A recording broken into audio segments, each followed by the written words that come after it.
Mark Zuckerberg, Gautam Adani, founder of Adani group और ऐसे ही कुछ फेमस लोग जो लाइफ में काफी आगे हैं। पता है इन सब में क्या कॉमन है?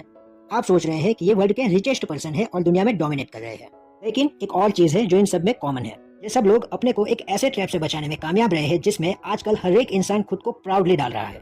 और दूसरी तरफ हो आप लोग जो शायद अभी किसी कॉलेज में पढ़ाई कर रहे हैं, टाइम पे असाइनमेंट कर रहे हैं और 90% अटेंडेंस मेंटेन कर रहे हो, ना चाहते हुए भी बुक्स का रट्टा लगा रहे हो, इन सारे रूल्स फॉलो कर रहे हैं इसी उम्मीद में कि कॉलेज के बाद आपके पास एक डिग्री होगी, एक जॉब मिलेगी, उसके बाद आप अपने पेरेंट्स के लिए एक बड़ा घर खरीद पाओगे, कार खरीदोगे, शादी करोगे, बच्चों को अच्छी स्कूल में डालोगे, खूब सारे पैसे कमाओगे और लाइफ को एंजॉय करोगे। But wake up to reality.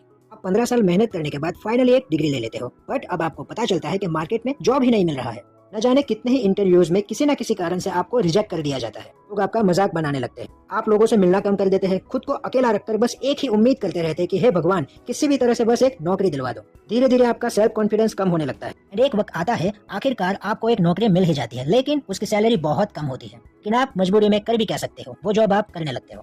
इतनी सैलरी है नहीं कि सेविंग्स करके एक घर ले सके, तो आप होम लोन ले लेते हैं। अब घर लिया है तो कार भी होनी चाहिए, तो कार के लिए आप कार लोन ले लेते हैं। चाहते हुए भी हम अपने आप को चारों तरफ से बांध लेते हैं। तो आपको हर वक्त ये डर सताता रहेगा कि मुझे जॉब से निकाला ना जाए, क्योंकि फिर मैं घर के खर्चे कैसे मैनेज करूंगा, होम लोन, कार लोन कैसे चलाऊंगा, तो के स्कूल की फीस कैसे भरूंगा। धीरे धीरे आप खुद के सपनों को दबाते जाते हो। सुबह चुपचाप उठकर जॉब जाते हो और शाम को वापस आते हो, फिर चाहे आपको वो काम करना पसंद हो या नहीं।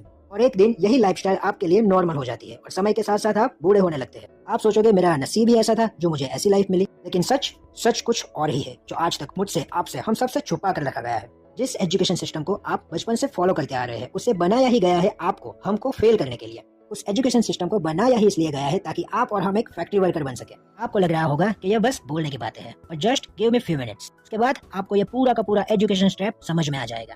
Formation of education system. 1806 Napoleon की आर्मी और प्रशिया के बीच एक वॉर होता है, एंड इस वॉर में Prussia one of the best army होने के बाद भी हार जाता है। रशियन लीडर्स को यह समझ नहीं आता कि इतनी अच्छी आर्मी होने के बाद भी वो हार कैसे सकते हैं। फिर उन्हें यह समझ में आता है कि वो ताकतवर तो थे, लेकिन वॉर के दौरान आर्मी अपने लीडर्स के ऑर्डर को फॉलो करने की बजाय अपना दिमाग लगा रहे थे। नेपोलियन की आर्मी सिर्फ और सिर्फ नेपोलियन के ऑर्डर फॉलो कर रहे थे। इसी हार की वजह से प्रशिया को अपना आधा टेरिटरी नेपोलियन को देना पड़ता है, साथ ही एक पीस एग्रीमेंट साइन करना पड़ता है। अब रशियन लीडर्स के सामने एक चैलेंज होता है कि फिर कभी ऐसा नहीं होना चाहिए। बट क्वेश्चन ये है, इसके लिए वो लोग क्या कर सकते हैं? काफी दिमाग लगाने के बाद उनको एक आइडिया आता है। वो लोग एक सिस्टम बनाने में लग जाते हैं, ऐसा सिस्टम जिसमें सोल्जर्स बस उतना ही करे जितना उनको करने के लिए कहा जाए। और इसको करने का बेस्ट तरीका था उन ब्रेन्स को कंट्रोल करना जो ब्रेन्स अभी खुद से सोचने को कैपेबल ना हो, जिन्हें सही और गलत के बारे में पता ना हो, दैट उन्हें जो भी समझाया जाए वो उन्हें सच मान ले। इसी तरीके से प्रशिया में 8 ईयर एजुकेशन सिस्टम बनता है, द प्रशियन एजुकेशन सिस्टम।